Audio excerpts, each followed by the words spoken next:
A young white man, on his first day of work after dropping out of school, had an experience that would change his life forever. He had just lifted a heavy block of ice when a sudden car horn from behind made him jump, sending the block crashing to the ground. But the rich kid in the car didn't show the slightest bit of remorse. On the contrary, he started hurling insults to provoke him. "Hurry up, you hick!"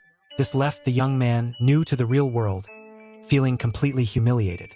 As he watched the car speed off, his mind was a mess of tangled thoughts. But just then, a newspaper on the ground caught his eye. He reached down to pick it up, and with that, the wheels of fate began to turn. The paper told the legendary story of the steel magnate Andrew Carnegie. Their childhoods were incredibly similar. Both dropped out of school to work at age 12, and both had to endure the scorn of the rich kids. But Carnegie eventually became the world-famous King of Steel, with a fortune that once reached $3.1 billion. At a time when $10 could feed an entire family, this was a truly staggering sum of money. In that moment, the young man named Red quietly made a vow. One day, he too would become a billionaire. But when he, full of hope, told his father about this dream, all he received in return was a bucket of cold water. "Mark my words, son. You will never have money. You're destined to be only one kind of person, the lowest class. That's what my father taught me. I'm sorry, but that's all I can teach you too." But you couldn't entirely blame his father. Poverty had already made life for this family of 5 incredibly precarious. Not only that, Red's mother was severely ill and bedridden.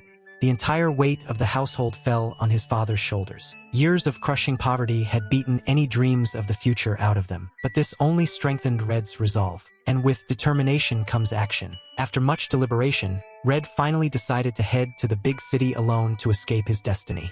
After visiting his bedridden mother, he left a farewell note and left the only home he had known for 16 years. But no one could have imagined that this single decision would completely alter the course of his life, eventually turning him into the world-famous Oil King. However, without a penny to his name, he couldn't afford a train ticket. He planned to sneak past the guards and hop on the train with the others, but the station staff spotted them almost immediately. Fortunately, just in the nick of time, a kind-hearted black man reached out and pulled him aboard. Thanks to him, he made a narrow escape. Exhausted, he hid in a corner and drifted off. When he woke up, he saw the black man who had helped him, gesturing wildly at the empty air. "What are you doing?" "I'm counting my blessings. It's something my mother taught me. Rain or shine, I list 10 things I'm grateful for." 10 things to be grateful for? Are you kidding me? Red clearly didn't understand the man's logic. After all, they were just struggling to survive, let alone feel grateful for anything. But the black man told him that everyone has countless things to be grateful for. Be grateful for the gift of life, grateful for the lessons time teaches you. Only by keeping a grateful heart can your soul stay warm and full. But before Red could fully grasp this, the train reached the station. The black man seized his chance and jumped off. By the time Red worked up the courage to jump down, the man was long gone. With no other choice, he followed the others to a nearby town. As luck would have it, a rancher was hiring workers. In an era of industrial scarcity, jobs were rare. A large crowd quickly gathered to apply. But the rancher only needed 6 men. Desperate for a meal, the scrawny Red pushed his way to the front, pleading his case to the rancher. But the man wouldn't even give him a look, seeing how small he was. Seeing the 6 spots were nearly filled, Red immediately turned and hoisted a burly man into the air to prove his strength. Although he ultimately failed, his comical display made the rancher laugh. Seeing his enthusiasm, the man finally agreed to take him on. However, young Red had clearly never done this kind of work. His fence post toppled over with just a light push, but he had an indomitable spirit that others lacked. While the others rested, he was still hard at work, reinforcing his post. Seeing his persistence, the young man from earlier, named Gus, slowly walked over. He handed Red a cup of water with an apologetic look. As they talked, Red learned that Gus also came from a wealthy ranching family. But due to the economic downturn, his family's land had been foreclosed on by the bank. Now, his entire family had to rely on hired labor just to get by. Gus's biggest dream was to become the biggest rancher in Texas and buy the bank that had taken his family's land. Similarly, Red's dream was to become a billionaire. This shared ambition gave them more and more to talk about. In that moment, the summer breeze blew over the mountains and through the bustling town, carrying away their sweat while also watering the seeds of a budding friendship. This encounter made Red and Gus the closest of friends on their respective journeys through life. However, the path to chasing a dream is always filled with unknowns and unexpected hardships. Watching the other workers gather to play cards at night, Red couldn't help but fall into deep thought. He suddenly realized that he would never achieve his dream just by being a hired hand. He would end up just like them, living a bleak and aimless life. He would end up repeating the same lessons his father taught him to his own children. Filled with anxiety, he sought out the rancher and asked him straight up, what was the secret to success? The man, who had clearly taken an interest in the young man, spoke to Red cryptically. Success requires many things, but the most important is to not be a follower. Don't run with the herd. Become the leader of the pack. The leader, that's right, the one who leads everyone else to success. Hearing this, something seemed to click for Red. He then asked the rancher if finishing the job early would save him money. The rancher laughed and admitted it would. Could I get a cut of the money you save? I can finish the fence by tomorrow. The rancher admired his audacity, but it was an impossible task. Nevertheless, Red confidently stood up and walked away. The next morning, the workers were awakened by the work bell. But when Gus woke up, Red was nowhere to be found. They didn't find him until they got to the work site. Gus told them that Red had already been working since 3 a.m. The other workers didn't understand why he would do such a thing. But Red told them the rancher was paying for the job, not the hours. So why not finish it faster? He then shared the work plan he had devised all night with the group. He proposed they split into teams of 3, one person responsible for digging holes and measuring, one for cutting and prepping the timber, and a third for installation and finishing. This assembly line method quickly boosted their productivity. Seeing this, the rancher couldn't help but smile, satisfied. As the cool evening breeze brushed their faces and the sun set on the horizon, they had actually finished the job a full day ahead of schedule. In the end, Red rightfully earned his bonus using his wits. He had earned his first real money. After, he went to the post office and sent $20 home. However, as he was about to leave, his eye was caught by a gold-plated belt. He once again asked the belt's owner for his secret to success. He mentioned he wanted to go to California to seek his fortune. But the man told him he didn't need to go there to get rich. There's an endless supply of soft gold right here under the Texas plains. The quick-witted Red immediately thought of oil, but the man just smiled without saying a word. This only solidified Red's new direction in life. But as it stood, he knew nothing about oil. While pondering this, he was suddenly captivated by a beautiful girl on the street. The girl approached and greeted him with confidence and friendliness, but Red suddenly became awkward and started to stammer. Luckily, the girl didn't seem to mind. She even invited him to a dance at the town schoolhouse that night. Red shyly nodded in agreement. He then used what little savings he had to buy a decent set of clothes. Just as he worked up the nerve to go talk to her, Gus suddenly appeared and cut in. However, the girl, named Anna, was clearly more interested in Red. But she never expected that the very first thing this blunt young man would say to her was a marriage proposal. I want to marry you. If love is a game of chess, countless people rush themselves into a corner, and Red was one of them. To see her more, he started waiting for Anna at the school gate every day after class. But this act caught the attention of a rich kid who had a long-standing crush on Anna. He even openly mocked Red, calling him a country bumpkin. Thankfully, Anna spoke up and told the boy to get lost. But she also told Red that her father would never allow her to associate with an uneducated boy. To help Red get an education, Anna took him to the principal's office, hoping the principal would let Red take an entrance exam to enroll. However, before the principal could even speak, Red flatly refused Anna's well-intentioned offer. He argued that school was a waste of time. He could learn everything he needed on his own. And if he wanted to, he could easily pass a college entrance exam. He even listed off numerous successful people who had never attended college. Looking at the impassioned young man, the principal tried to reason with him, but Red immediately told Anna to give him a 5-digit multiplication problem. 56.67 times 61. In just 1 second, he mentally calculated the 7-digit answer, 3574219. Anna checked the math and found it was completely correct. Not only that, he deduced from the principal's wet hand that he had just been watering the plants out back. Because that's a rubber plant, and its leaves secrete sap. What astonished the principal even more was that Red used the average local salary and the principal's position to calculate his annual income. $1,700. I'm sorry, sir. In this town, I'm not satisfied with that kind of money. With that, he stood up and left the office. Anna was furious with his behavior. Why do you always have to be so combative, so competitive, like you're afraid of something? And with that, she turned and walked away. However, the next morning at school, the teacher suddenly announced that the class had a new student. When Anna turned to look, she saw that the new student was none other than Red. She was truly overjoyed at Red's change of heart. The two quickly became a couple. The more time they spent together, the faster their feelings for each other blossomed. But just as everything was going perfectly, a radio broadcast suddenly announced that Japan had attacked Pearl Harbor. Because of this attack, U.S. President Roosevelt decided to declare war on Japan, officially entering World War II. As a patriotic young man, even though he had no idea where Pearl Harbor was, Red was filled with fervor and enlisted without a second thought. However, when Anna found out, she was furious about Red's decision. This led to a huge fight. The ship of their love had hit its first insurmountable storm. I'm not going to wait for you. Do you hear me? Then don't. I've got plenty of other people chasing me. Go with whoever you want. See if I care. I don't need your ring. Fine. I hope you have a good life. Marry someone better. I don't need a woman anyway. Anna, I'm sorry. Anna, I love you. I'll wait for you.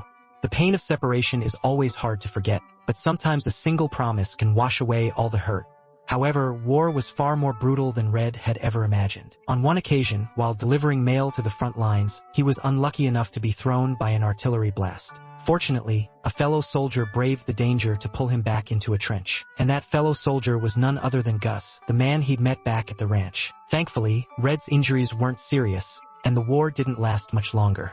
As the winds of time eroded the river of years, a decade passed, blowing away the last traces of childhood from his face. Red returned to his quiet life. He had now been married to Anna for many years, and they had children of their own. But Red still hadn't forgotten his dream. He used the money he'd saved during his service to buy a plot of land, determined to reignite his dream of striking oil. But reality and dreams rarely align. Years went by, and Red's wells produced nothing but mud and sand. There was no sign of oil. This made him grow increasingly anxious. For decades, I've watched countless others strike it rich. It's got to be my turn now. I've got a feeling this spot has oil. I hope none of you are thinking about an early lunch, 'cause we've got another 35 feet to dig. Hearing this, the workers were disgruntled. Finally, they all decided to quit right then and there. Red returned home, completely defeated by life. For 3 years, he had poured everything he had into this. If he didn't strike oil, his family would have nothing left. Fortunately, no matter how difficult life got, Anna always stood by him. Even so, she wished Red would spend more of his free time with their children, reminding him of his duty as a father. Seeing his son playing alone in the yard, Red realized he had been neglecting his responsibilities. For the first time, he went out to the yard to play catch with his son. His son wanted Red to teach him how to throw a curveball, but Red wasn't interested and didn't even know how. There must be someone who knows how. What are they called? His son's innocent words sparked an idea in Red. Maybe specialized jobs should be left to specialists. The next day, he spent a hefty sum to hire an oil surveyor. The expert used various measuring devices and then pointed to one specific spot. Red looked skeptical, but at this point, he had no other choice. But fortune favors those who persevere. The seeds of hope, planted so many years ago, had finally borne fruit. He first shared the good news with his family, and he didn't forget to tell his best friend and rival, Gus. For years, they had been competitors, but they had also become the most important friends in each other's lives. In a single day, their output reached 500 barrels of crude oil, at $2 a barrel, and the reserves were large enough for them to drill for decades without running dry. Though his dream of being a billionaire was still distant, this discovery was enough for them to live comfortably for the rest of their lives. However, this massive profit also caught the attention of the land's former owner. Jealous of Red's success, the former owner filed a lawsuit against him in court. He claimed their deal was only for the surface land, not the mineral rights underneath. This blatant move made Red furious. After his experience with drilling, Red understood the importance of specialized expertise. Therefore, he spared no expense to hire Howard, a talented black lawyer who had graduated at the top of his law class. However, it wasn't until the day in court that they discovered Howard was black. In that particular era, nearly everyone assumed Red had already lost the case. The opposing counsel relentlessly insulted Howard, but in the face of these slurs, Howard didn't flinch. He turned to Red and asked, "How quickly do you want this case resolved?" "As fast as possible." After hearing his client's request, The black lawyer simply gave a slight smile and began his performance. I've reviewed the local records and found that my client purchased the land and mineral rights from you gentlemen via a land swap agreement 2 years ago. The contract was signed 2 years and 2 months ago. Texas law stipulates that the statute of limitations for disputing mineral rights is 24 months. Don't tell me you gentlemen weren't aware of this. What? How can that be? I told you, I'm just a divorce lawyer. With Howard's professional support, the opposition was sent packing after just 1 round. Red was stunned by Howard's skill and immediately offered him a high salary to become the legal counsel for his oil company. With Howard running interference, Red's oil business boomed over the next 10 years. He bought up more wells, built his own oil empire, and his fortune surpassed the $10 million mark. However, because he dedicated so much time to work, Red was barely involved in raising his children. This resulted in them only knowing how to ask for money without knowing the value of work. And what troubled him further was that as more oil fields were discovered, the market became saturated. This led to a continuous drop in crude oil prices due to oversupply. Despite his great wealth, Red was still a long way from his dream of being a billionaire. He always remembered the old rancher's advice, always be the leader of the pack. After careful deliberation, Red decided to expand into oil refining, creating his own supply chain. He quickly targeted a refinery on the brink of bankruptcy and went with Howard to negotiate. However, his years of easy success had changed Red's attitude. After just a few exchanges, the other party was put off by his arrogant demeanor. They deliberately made things difficult, telling him to go home and wait for their call. This was the first real obstacle Red had faced in years. With no other choice, he and Howard returned to their hotel. They waited for 2 solid weeks without receiving any word. Tomorrow was Christmas. Howard couldn't take it anymore. He finally decided to go home and reunite with his family. Despite Red's protests, Red had to let Howard go. This refinery was too important to him. He couldn't just give up on the opportunity. But the wait proved to be well worth it. Early on Christmas morning, the refinery owner came to see Red himself. It turned out he had signed the transfer papers for Red long ago. He had deliberately held off until today just to test his sincerity. Soon after, Red's oil empire quickly became the focus of media attention. He had now achieved his childhood dream. He was a billionaire. But when he looked around, he realized he had no one by his side to share his joy.